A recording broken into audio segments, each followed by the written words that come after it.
If you come across my channel before, you know that I'm all about achievements. I'm well over 1,000,000 right now, and my stance on how frustrating this hobby of ours has become isn't new. Believe it or not, for the past couple months, and the biggest controversy, just back in April of 2023, there has been quite a bit of drama in the true achievement sphere of achievement hunting, whether it be someone pretending to get world records by themselves, but turns out their family members were helping them, or a top guy having his wife help him, or a collection of users using the account to get 3 game codes to share, and most recently, and which happens to be the main issue talked about in this video, is baby games and achievement updates. You would think everyone would be on the same page in wanting our hobby to change for the better, but no, a lot of people got up on their feelings about it.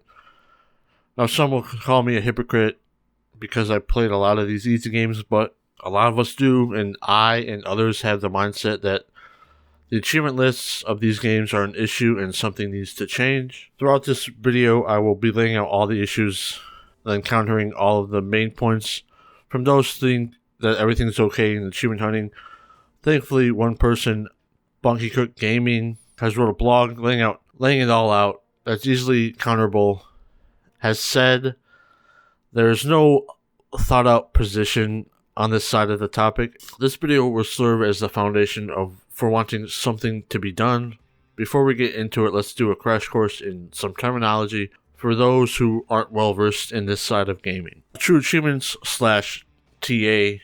This is a really good website that tracks stats, has many walkthroughs, guides, various leaderboards ranging from countries, states, across all types of game genres. There's contests, challenges throughout the year, and for the most part, it's a good group of folks.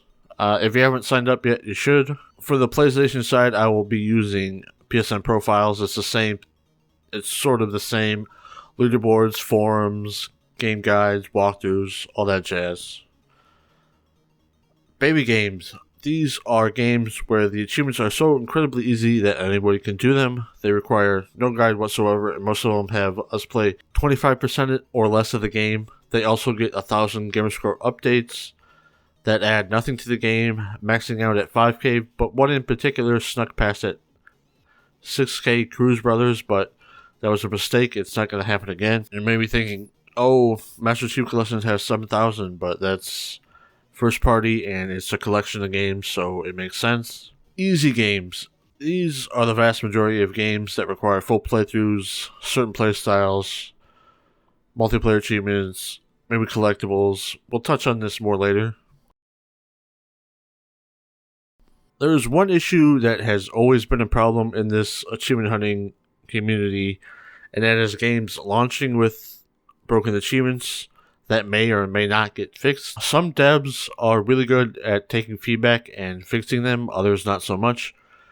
We shouldn't have to rely on community members that have dev connections to help us fix it. It's greatly appreciated, but it should be on Xbox and the devs, because according to Xbox's rules, broken achievements are against them.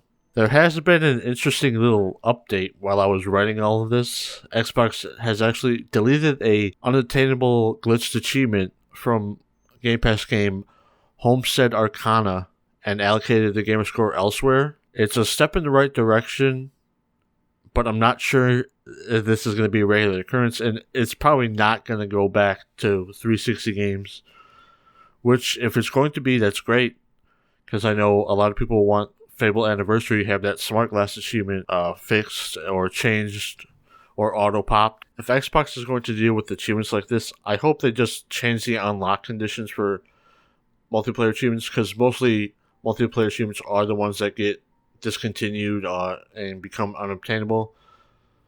It's been done before, like Overwatch, Rainbow Six Siege, or a game called Disintegration. The devs had some multiplayer online-only achievements, but they changed the unlock conditions because their game servers were going offline, so now you can get the full completion still.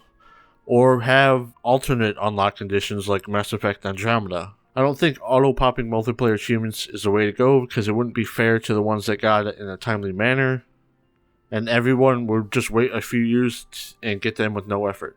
There's this really weird UI bug that plagues users with a bunch of gamerscore, where certain games show 0 out of 1,000, even though it should be 100% complete. And when you click into the game, it is correct. It's just not on console. It's PC, mobile apps.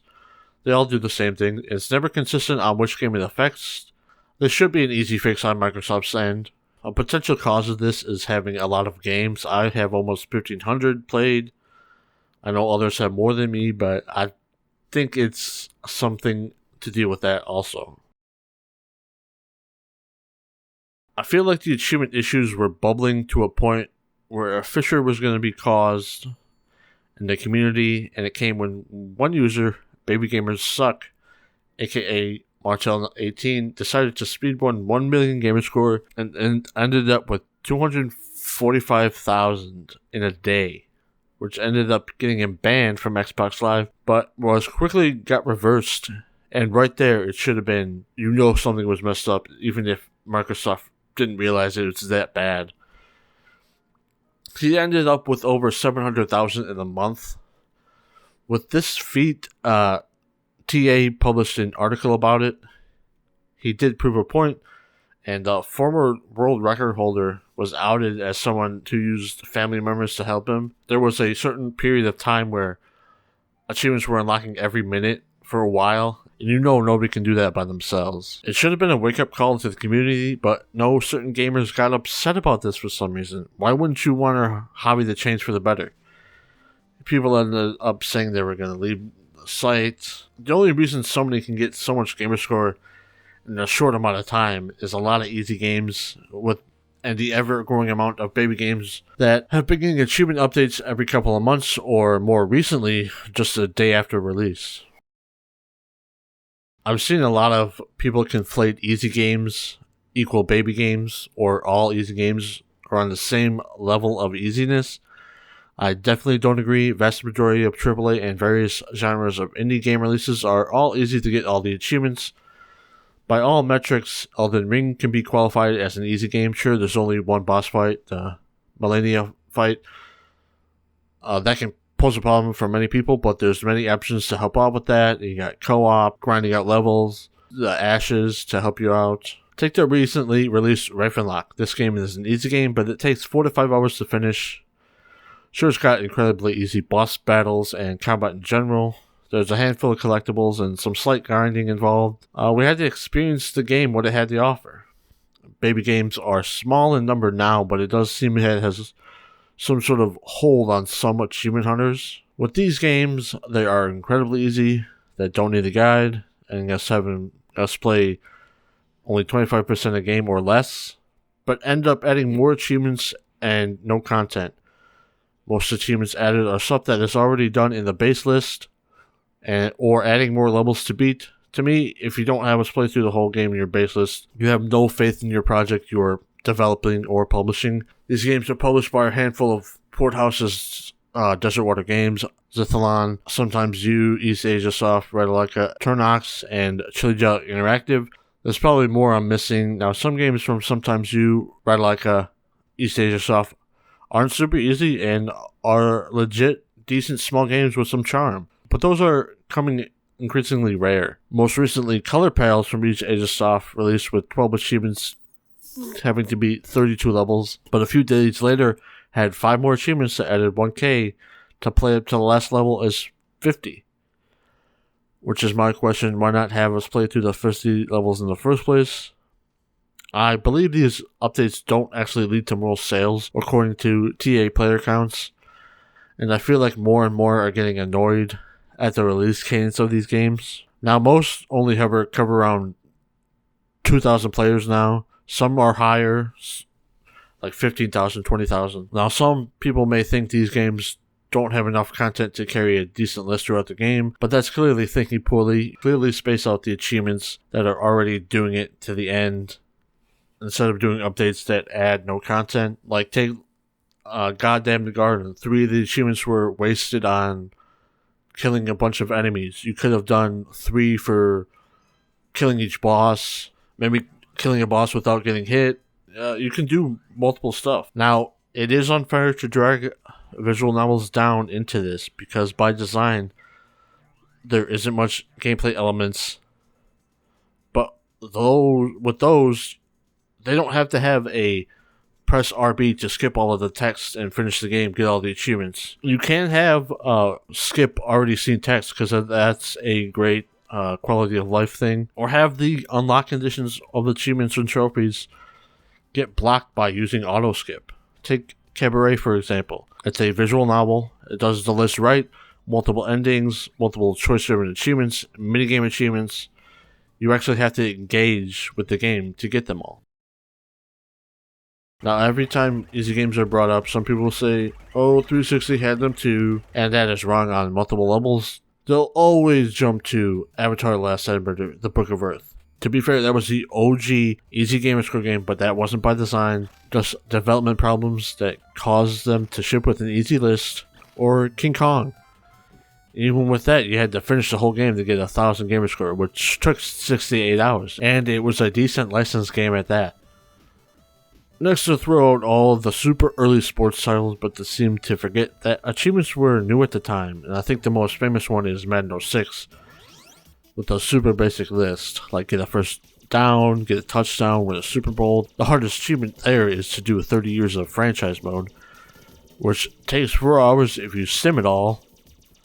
As time went by, those sports games got harder, then every once in a while it went back down to easy. There was a slew of licensed games that again were easy, but usually those are 5 to 6 hours long, maybe with some extra controls needed for co-op or the couch co-op multiplayer only modes that don't have online. Playing on the harsh difficulty, getting collectibles, or playing online. I remember when I played Call of Duty on my old account when I was a kid, I ran to my dad saying I got an achievement worth 150 points just for beating the game. Next, they'll say bring back the 200, 400G for limit up smaller / indie games, and I say no way. Why punish stabs that make incredible experiences like What Remains of Edith Finch, The Wreck, which somehow only has 77 players on T8, which is insane, easy and a fantastic 5-hour experience, Immortality, or Road 96. The issue here isn't every game getting 1K. Back then we actually had to try to get all the achievements. Now it's just walk left and press Y, or go up a ladder for 1K.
They've written out a blog, which I will link down in the description so you can go read it for yourself, all of the full context.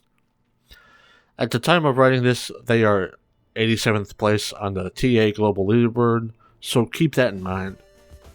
For transparency, I'm hovering around somewhere in the top 800. First point, gamerscore is meaningless, always has been, always will be.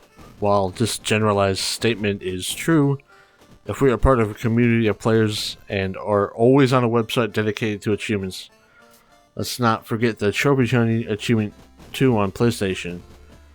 This definitely has a meaning to a lot of us.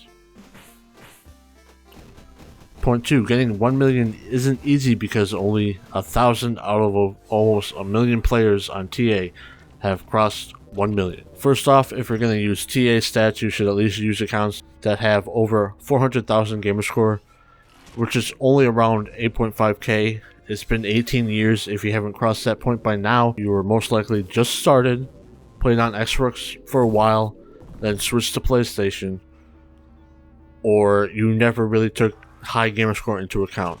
I say this because there's thousands upon thousands of inactive accounts with less than 1k GS. Only 1,192 players have crossed the million threshold at the time of me writing this. You seem to leave out the many that are always going to be on the cusp of crossing, but with crossing 2 million gamerscore, there's only 101 players right now. I'm not sure why you use the world population of 8 billion people instead of just using the most recent Xbox stated monthly users, which is 120 million.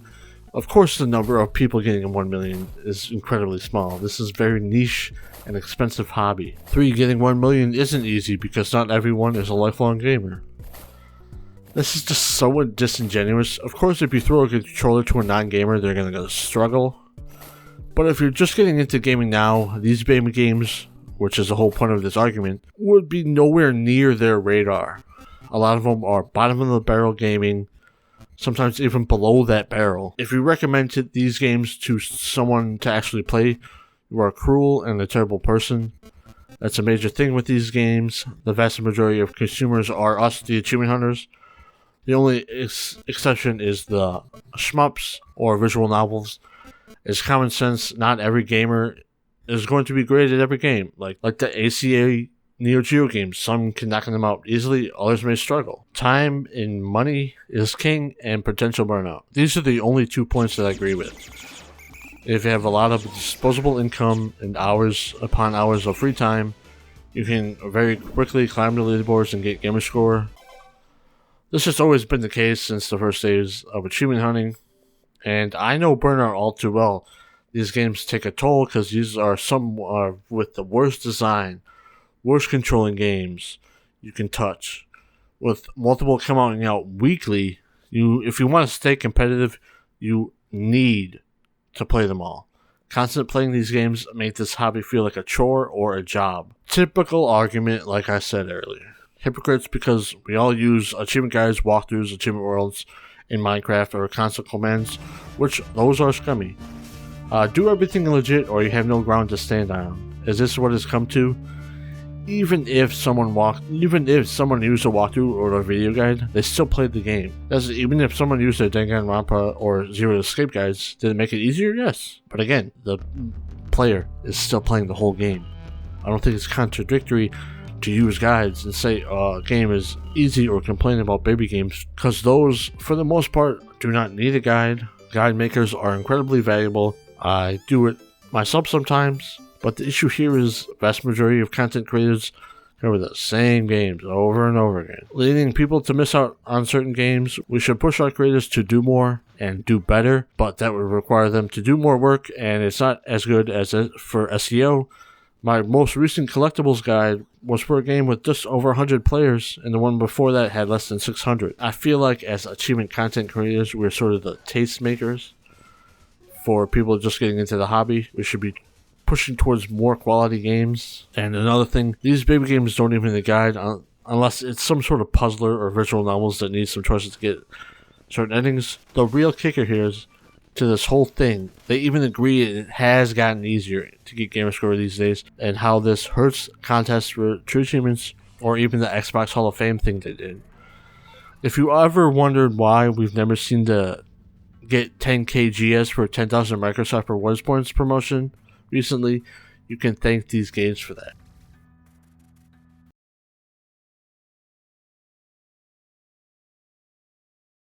Now, guides and walkthrough makers are a very valuable resource, and it's really a thankless job. Someone has to do it, and I'm glad people are doing it. Even I do it sometimes, and I know how hard and time-consuming it is, if you pick a long game, that is. But there's this issue where I've noticed pretty much all of them that are on YouTube cover the exact same games that don't even need a guide for it. Some guide makers do cover different games, but I've noticed a trend where they all use the same title style and thumbnail. Take Steel the Fire for an example. The game and list is pretty self-explanatory. I'm not sure we need 6 guides for it. Same with Catacomb Master. Why still cover these games? Because they're super easy. They get them for free. They can constantly get these videos out because they're so short. I would like to see more games covered. Different games. Games that actually need the exposure to the wider audience. I can only do so much. My reach is super small. Guides I try to do, I cover lesser known games. And that is an SEO nightmare. It takes longer to beat the game twice than edit and do the voiceover.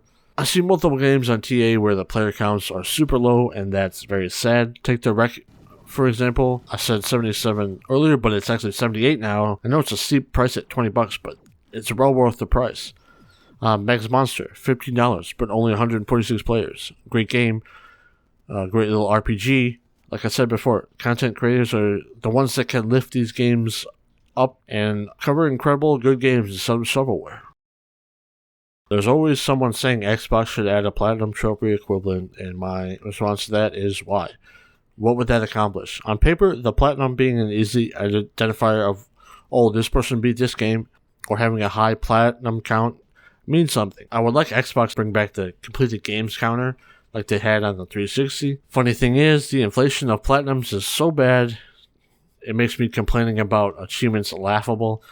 There's so much shovelware, multiple stacks, $1 platinums, and so on. The top trophy hunter on PSN profiles has almost 18,000 games started and just over 8,000 platinums. For comparison, the top guy on Xbox has only 3,816 games started with 3,185 with all the achievements, with 3.8 million gamerscore. If you want to learn more about the ridiculous shovelware, I highly recommend Kyle Bosman's video about the Jumping Food series. The major issue on the PlayStation side that thankfully Xbox doesn't have is the multiple region, platform, and language stacks. For the most part, Xbox will get Xbox One, Xbox Series X and S, and PC. But on PlayStation, you get stuff like PS4, Asia, Europe, United States, Japan, and then you got PS5, which is Asia, Europe, US, Japan. And sometimes you get Hong Kong and Taiwan. That's 8 platinums for the same game. There's that Jumping Food series, which with all different versions, all the types of different foods and languages stacks, has 514 platinums available to grab. This same publisher has a quiz game that spammed over 200 versions. It's quite laughable.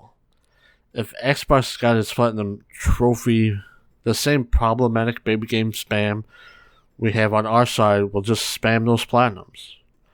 Hopefully Sony can do something about that on their end, because I heard it was cluttering up the store. We, as hunters of the same hobby, should do something about it. Hot take. If you brag about a platinum and don't get any of the DLC when available, you are a coward.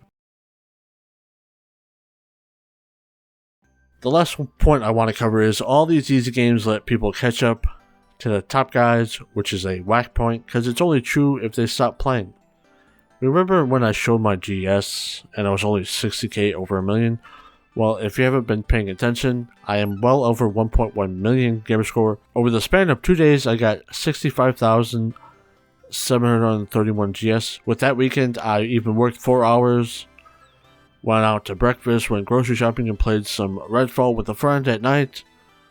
For the month of May, I've got over 100,000 gamerscore just under a week. You can see how this argument doesn't work. I'm sure people thought they can pass me, and you know what? The funniest thing about this is, I still have around 68,000 left to finish off. That's the only ones I currently own. There's hundreds and always more releasing each week. It's insane. I think I'm going to do one last hurrah with that 68k and finally transcend above all this. This popped up while I was writing this. Shout out for TA for getting the scoop. As of May 1st, Xbox updated its rules to combat easy lists. These are 3 new fail rules. All achievements can be unlocked within a few minutes of starting the game. Achievements do not represent a thorough exploration or engagement with game content. Achievements can be unlocked without any or minimal user input unless required as part of the core gameplay loop. That third one is from the Ab Animals game where you just do nothing and just watch a cat and get 1,000 gamer score in like 15 minutes. Which, this is actually kind of surprising and it's a welcome change. We'll have to see how this all shakes out in the end because recently released games are still super easy. Now, some people might be worried visual novels may get hit with all this, but it's easily avoidable. Just don't have a complete RB skip.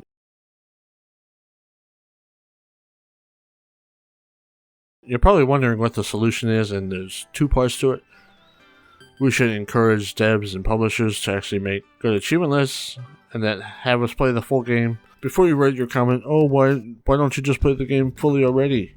My counter to that is, what's the incentive to? With these games getting multiple 1K gamerscore updates, it's only reasonable to wait it out because most likely it won't be retroactive. These baby games aren't worth suffering through anyways. The other part is that's been here all along, and it's up to the individual player to choose what they play. It just stings when I see people skip games just because it's a handful of hours long or just requires a little bit more dedication and skill. Buying these games is a slippery slope because you can get too deep into it, become addicted, and constantly buy these $5, $10 games, play less for an hour, and then never to be seen again. Am I still going to be playing these games? I hate to admit it, but I'm going to say yes. I'm far too deep into this hobby, and I can restrain myself, but I can totally see myself sliding back down to the bottom of the barrel someday. I'm still going to talk about achievements, still try my best at doing reviews, walkthroughs, and other videos to lift up the forgotten and unseen devs that are left behind.